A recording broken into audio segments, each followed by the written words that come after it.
What's good, guys? Today we're going to analyze the dash stab ability and the parry slash ability. We're going to talk about when to use it, how to use it, the timing for the inputs, and how much damage they do, and all that other fun stuff.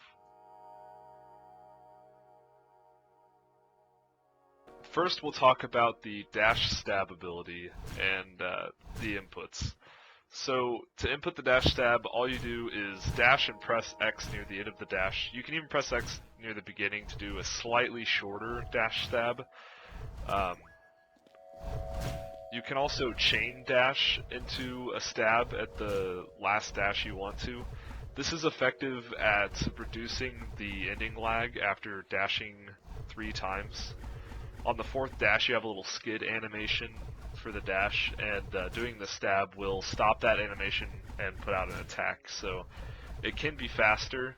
It's just a little bit more inconsistent to input because you have to have the timing of chain dashing and stabbing added onto that. The dash stab can do 2 points of damage or 3 points of damage. I'm not sure exactly how the game decides this. It might have something to do with how close the enemy is to a wall or how far your sword goes into them. I'm not exactly sure how that works.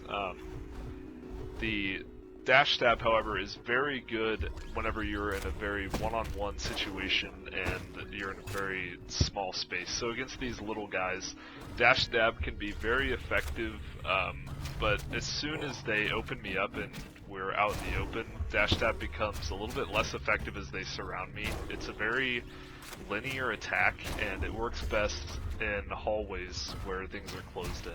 The main weakness of the dash stab ability is its ineffectiveness towards large enemies and bosses.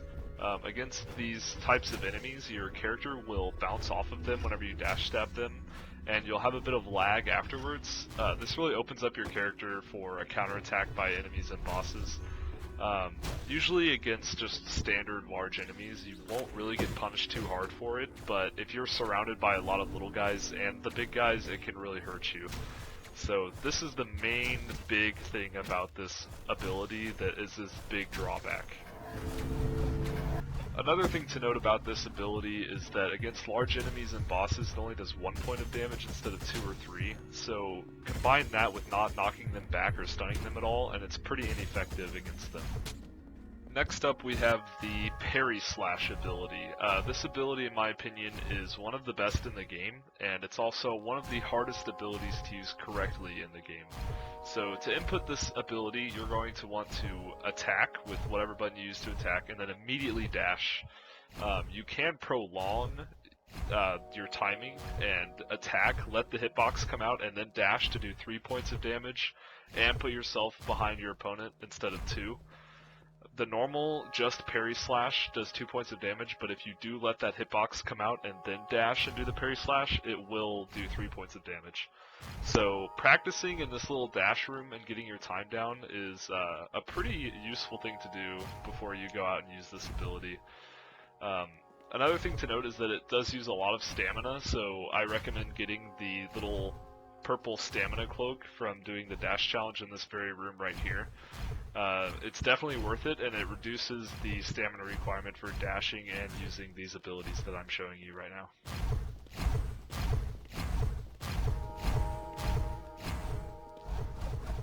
The main advantage of the dash parry ability is its ability to get you behind enemies while dealing damage to them.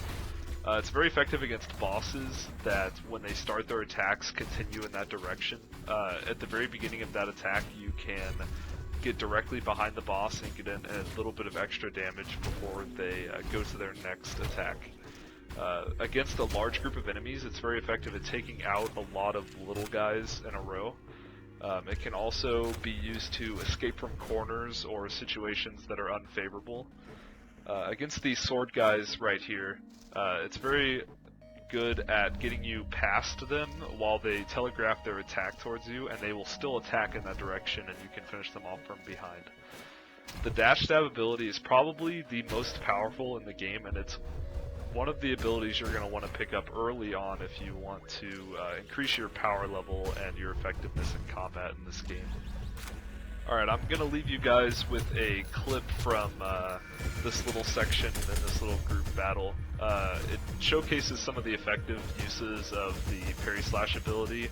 I don't really use the dash stab ability because it's not very effective against these pretty big guys, so hope you guys enjoyed the video. Check out my other videos on ability analysis and the dash challenge, and thanks for watching.